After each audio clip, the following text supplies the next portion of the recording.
I can't stop eating a household cleanser. It would actually make my mouth water. It's creepy, I know. Kind of blindsided me, Mom. This is probably one of the worst mouths I've ever seen. All the teeth on top need to come out.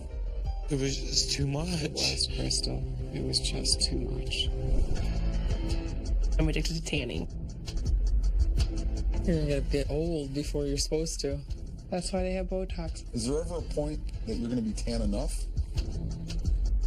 I was completely bleeding through my back and my bottom. My skin actually broke apart. You may die from this.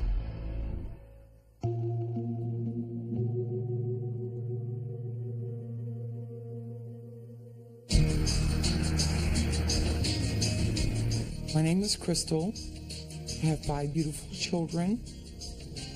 And I have an odd habit of ingesting a household cleanser.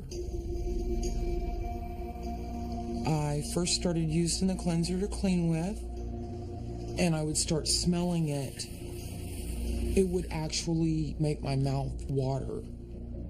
The very first time that I tried it, immediately afterwards, I was totally freaked out and I was really frightened.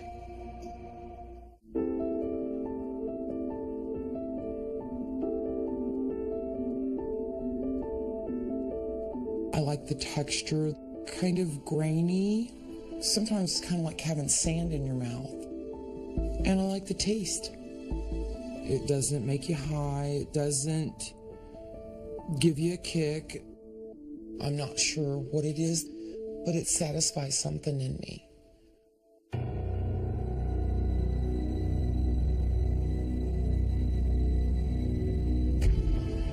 Maybe there's a correlation between feeling dirty inside, and maybe I did it because I felt like I needed to be clean. Is it something I've been trying to do to maybe destroy myself and not take responsibility for it, like somebody that just takes a belt and hangs themselves does? It's horrifying when I allow myself to think about it in terms like that.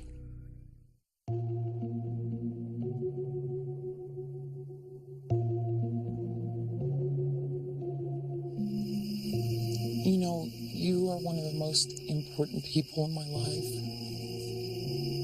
And I have been eating this household cleanser.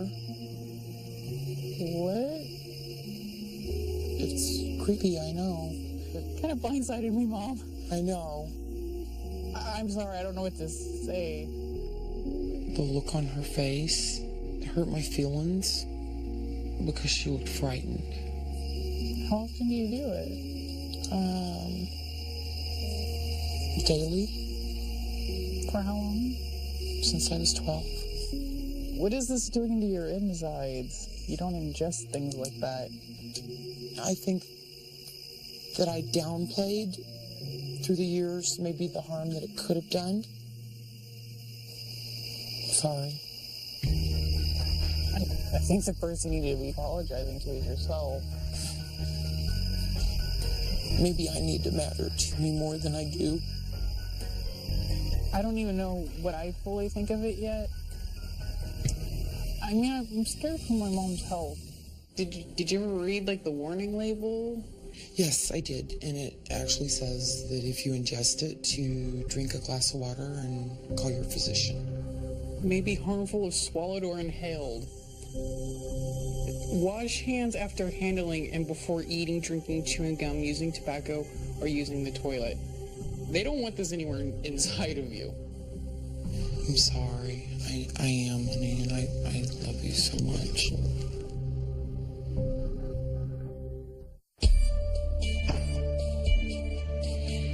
My name is Samantha. I'm 20 years old. I consider myself pretty responsible, independent, like to have fun, and I'm addicted to tanning.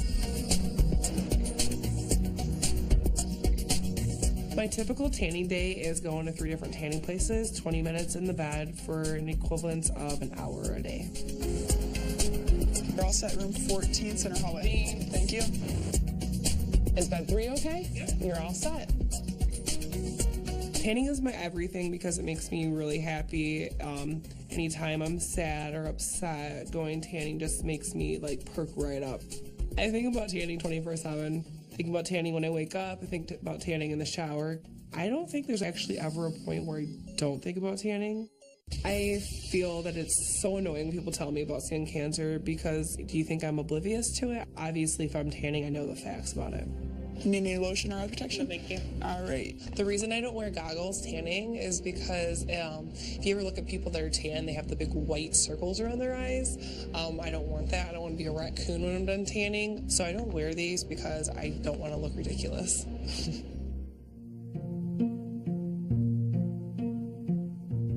My stepdad bought me a tanning package, and from then on, I just loved tanning. She caught on a lot more than I ever hoped she would. She wanted to be the darkest kid in school even at that age. It's an obsession, addiction. I'm scared for Samantha's whole well-being. My worst experience with tanning was when I had actually came out of the tanning salon and I was completely bleeding through my back and my bottom because I had burnt so bad that my skin actually broke apart. As a parent, you never want your kids to become dependent on nothing. And Samantha's become dependent upon tanning. I see you're still tanning a ton? Mm-hmm. Yeah? Yeah. You're gonna get old before you're supposed to. That's why they have Botox, Mom. That is exactly why. You're gonna have to have money for that. I'm not really worried about the premature aging because that's why they have Botox, plastic surgery, facelifts, anything to enhance yourself, they have out there. Do you go to the same place in one day? Oh, you're not allowed to. It's against the law. So you have to rotate around to get your tans in. I mean, you should be pretty happy I'm not addicted to like drugs or alcohol. I mean, I'm addicted to tanning. Samantha, you've seen your pictures. Ew. They were gorgeous. I hated those. Perfect skin color. What was do you think? ugly. And I'm sorry, but they edit that. They make you look flawless, and that was hideous. Oh, Samantha. Oh, Don't you Samantha. think looking natural, though, is better than trying to look like a painted fake? No?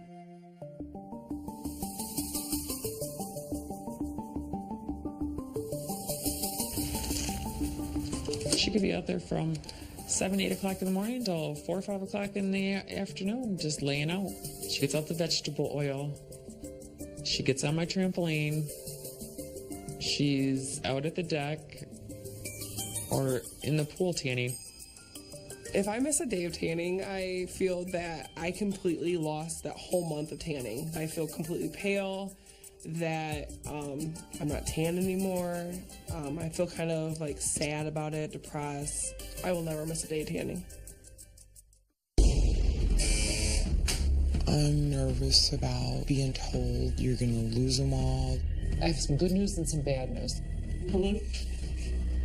But look at your hands again. They look like old people hands. We had to point that out. Exactly. My name is Samantha. I'm 20 and I'm addicted to tanning.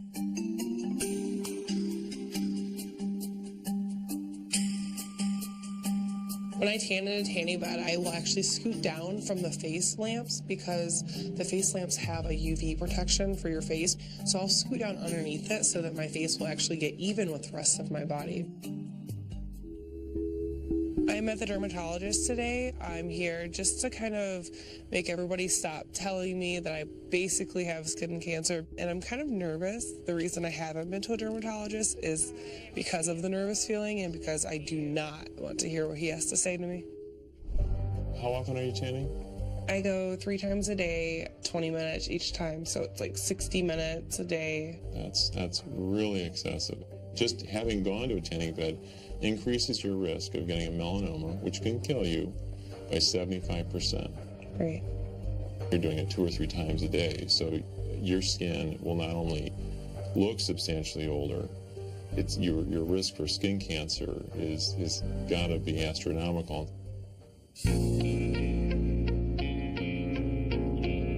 So from starting from your face, you've already developed signs of sun damage and also aging. I mean, you've got lines here around your eyes that are lines that people usually don't get until their 40s. So then we come down to your hands. But look at your hands again. They look Like old people hands, I know. They look like old people hands, exactly. You had to point that out. Exactly. Those are signs of sun damage. You're giving this to yourself. You're actually very fortunate. I don't see any signs of skin cancer, which is great. But the risk of melanoma is still huge in someone like you. I'm pretty excited that the doctor didn't find any skin cancer, so now I can go home and tell people I told you so. Given Samantha's current behavior patterns, I think her future is pretty grim. I think she's absolutely will develop skin cancer at some point, and it may actually kill her. My name is Crystal, and I can't stop eating a household cleanser.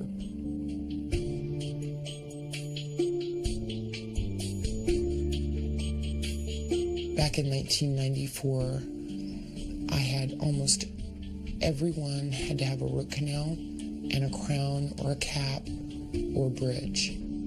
Above my eye teeth, these knots will come up that'll have pus in them. It really concerns me because that's very dangerous. It can kill you.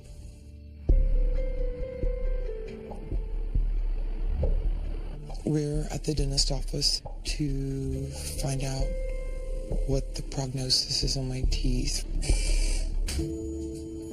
I'm nervous about being told you're going to lose them all, there's no saving them. It's nerve-wracking. I reviewed your health history and I had a chance to look at your x-rays. Okay. And now we can talk about what's going on. My initial reaction when I saw Crystal's x-rays was shock. This is probably one of the worst mouths I've ever seen. It's comparable to someone who is addicted to meth. Okay. How did your teeth get so eroded? I know that you have a history of tobacco use, but... I have been ingesting a household cleanser for 30 years plus. The acid content in the cleanser has slowly eroded the enamel of Crystal's teeth away. And she's to the point now where everything's gone. I have some good news and some bad news. The bad news is all the teeth on top need to come out. There's no saving any of them. Okay. The good news is that we can save some on the bottom. We prepared a treatment plan for you. Whenever you're ready to begin. Okay. It's $19,000 worth of damage and repair that the cleanser addiction has done. Financially, I could do it. Okay. Do you think that you can do it mentally? I could do it mentally, yeah. I have to. If you can commit to me that you're going to stop eating the cleanser, I would like to do this work for you for free. Okay. Thank you. You're welcome. Thank you. I want you to be healthy and you have to take care of yourself. Okay. There's no words to explain how grateful you feel towards somebody that does something like that that's never met you before. She's the answer to a prayer.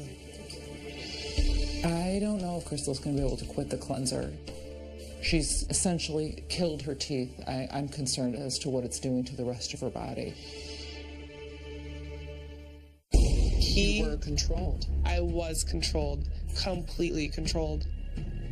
I always wanted to be a good person. I don't feel like I necessarily was.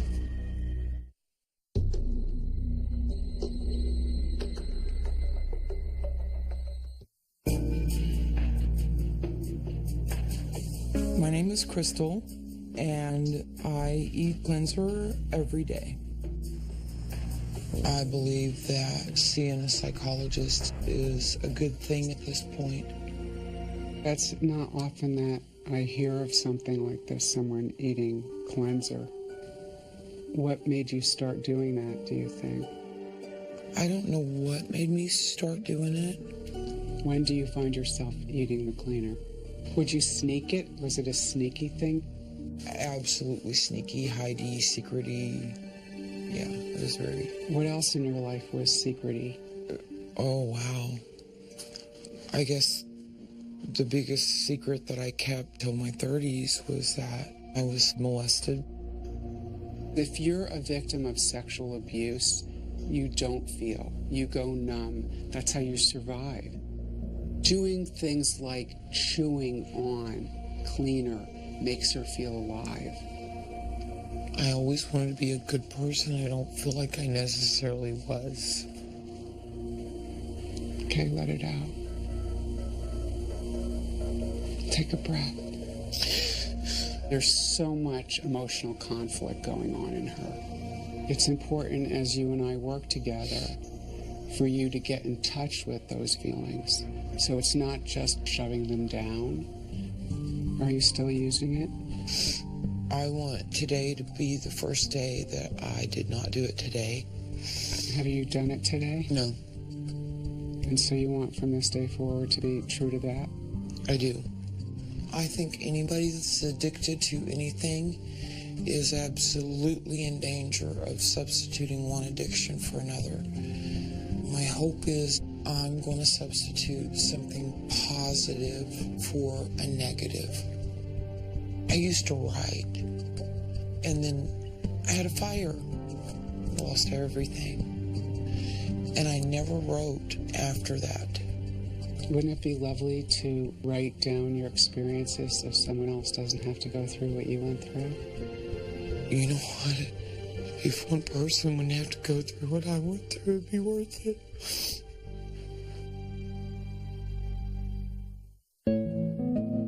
I'm Samantha, and I'm addicted to tanning.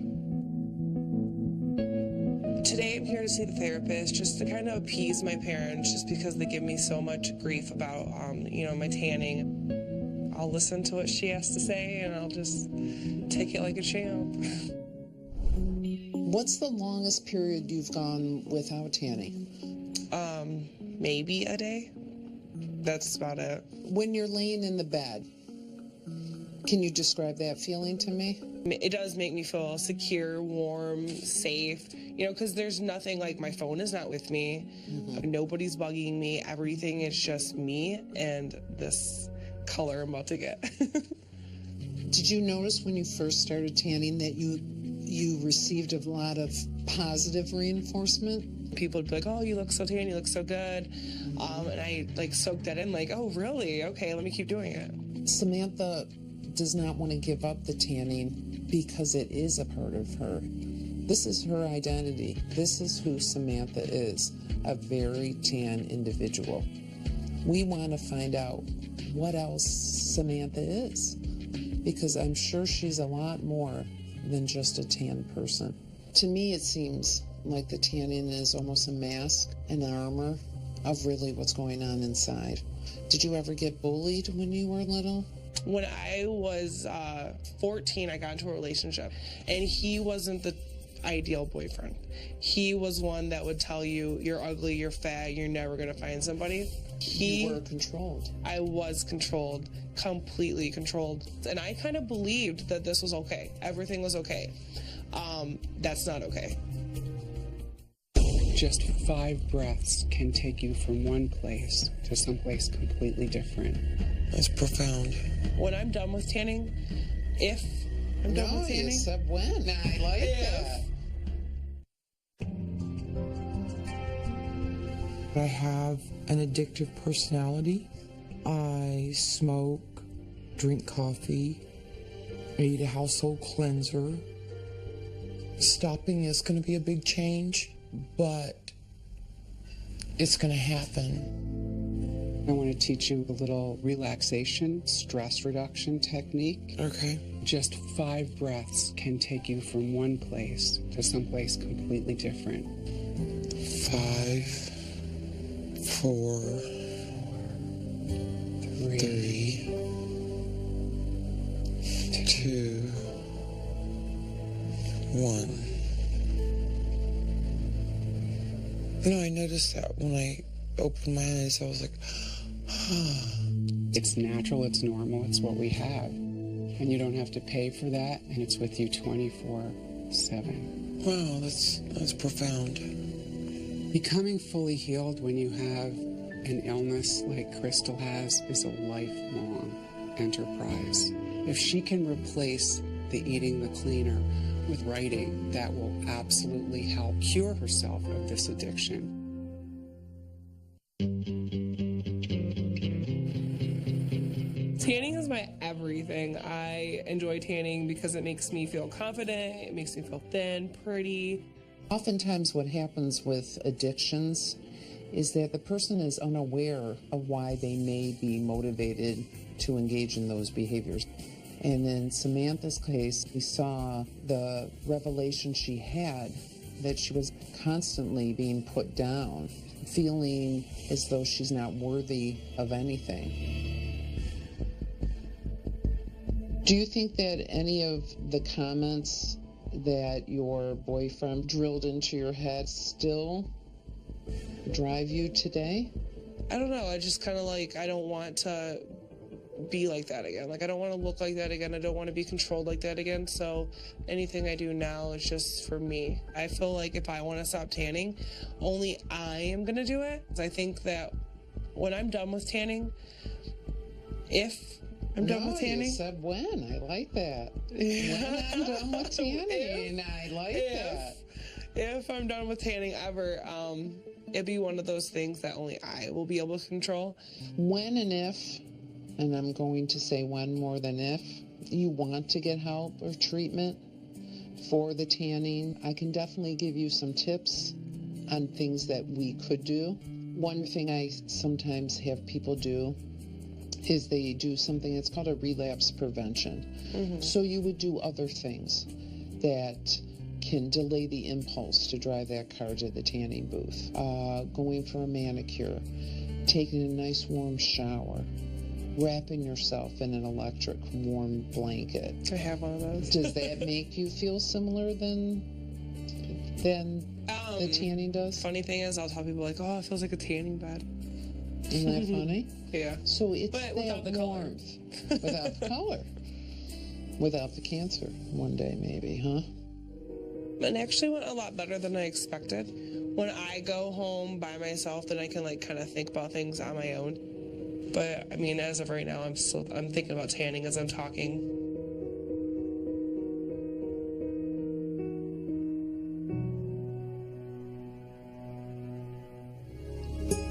Willpower is going to be the name of the game. And I should never say never, but I think that it's going to be a matter of being able to honestly say, I used to do that and I don't do that anymore.